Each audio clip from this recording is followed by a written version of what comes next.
estimados estudiantes, espero todos se encuentren muy bien. El día de hoy vamos a hablar un poco sobre algunas estrategias de inclusión digital en el aula. Para esto, el objetivo en esta presentación hoy es explicar algunas formas con las que se pueden incluir los elementos digitales en el aula como recurso didáctico. Debemos tener en cuenta que los recursos digitales o las tecnologías de información pueden ser incorporadas como una estrategia pedagógica o como una estrategia didáctica. Va a depender mucho del fin que queramos nosotros darle a cada una de ellas. Lo que haremos es incorporar algunos elementos y para eso vamos a trabajar con un tema muy específico que se llaman los podcasts.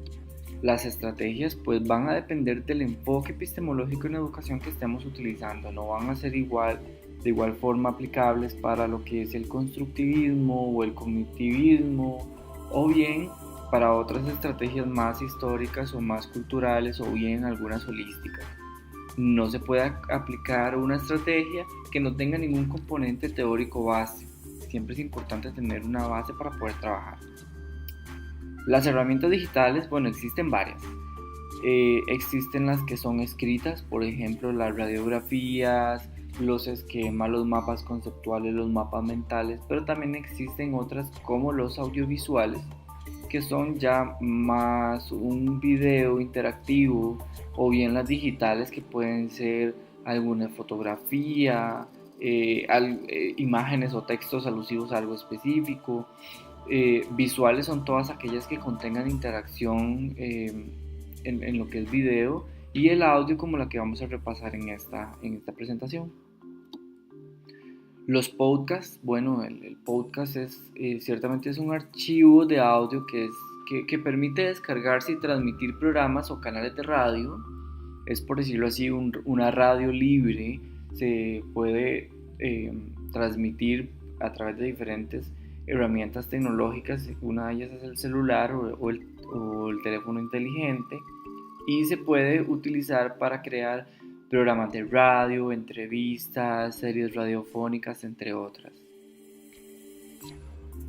Los objetivos de los podcasts, estos son importantes puesto que con contenidos educativos permiten reforzar lo que se está aprendiendo, no solamente en las plataformas e-learning o las plataformas virtuales de aprendizaje, o como en inglés se conocen los Learning Management Systems, sino también en clase.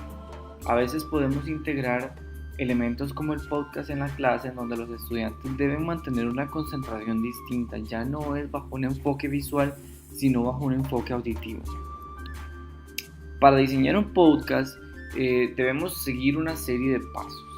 Estos son algunos pasos que se recomiendan para poder desarrollar con éxito un podcast, y uno de ellos es establecer el público meta. El contenido es importante. Si vamos a trabajar sobre importancia de los derechos humanos en la niñez y la adolescencia, entonces debemos enfocarnos en que si nuestro público meta son personas expertas en el área del derecho humano, si son personas conocedoras de los derechos, si son personas que no conocen de los derechos pero tienen interacción con el derecho de la niñez y la adolescencia, o bien si son los mismos niños y los adolescentes quienes van a escuchar del tema. Esto nos hará gran diferencia en la forma en la que nosotros abordemos los temas. Debemos seleccionar a los locutores o al locutor, porque mucho de esto se va a transformar en el interés del estudiante o en el interés del radio escucha sobre el podcast. Por eso recomiendo acá el tema del sexo, la edad, el ritmo y tono de voz y la dicción.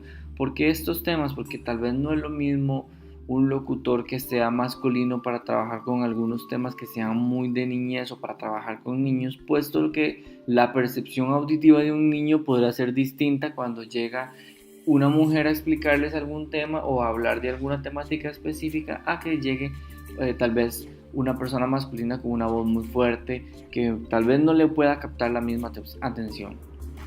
Hay que establecer el orden en que se debe llevar la información. No es fácil sentarse a hacer un podcast sin conocer la línea de trabajo con la que vamos a estar realizando este audio, sino que debemos tener un orden cronológico. Hacer una introducción, hacer el desarrollo de la presentación y luego hacer un cierre. Siempre es importante hacer pausas donde demos como pautas o cuñas informativas. Además, hay que elaborar este guión sobre quién y cómo debe hacerlo. Hay que ser muy puntual. Es decir, si vamos a trabajarlo en un formato pregunta-respuesta, el locutor debe saber cuál es su rol y la persona entrevistada debe saber cuál es su rol y en qué momento también debe responder. Es importante el tema de ser puntual porque los podcasts tienen una particularidad y es que pueden ser tan cortos o tan largos como se desee. Sin embargo, dependiendo del público meta, así es como debe definirse el tiempo de cada uno de los podcasts. Si estamos trabajando con población adulta, de una población académica o de una población profesional, un podcast que pueda durar de entre 30 y 40 minutos puede que sí sea fácil de llamar la atención si el tema es de interés para ellos, pero en el caso de los niños no va a ser, o los niños o los adolescentes, rara vez es fácil mantenerlos escuchando un programa que tenga una duración muy larga.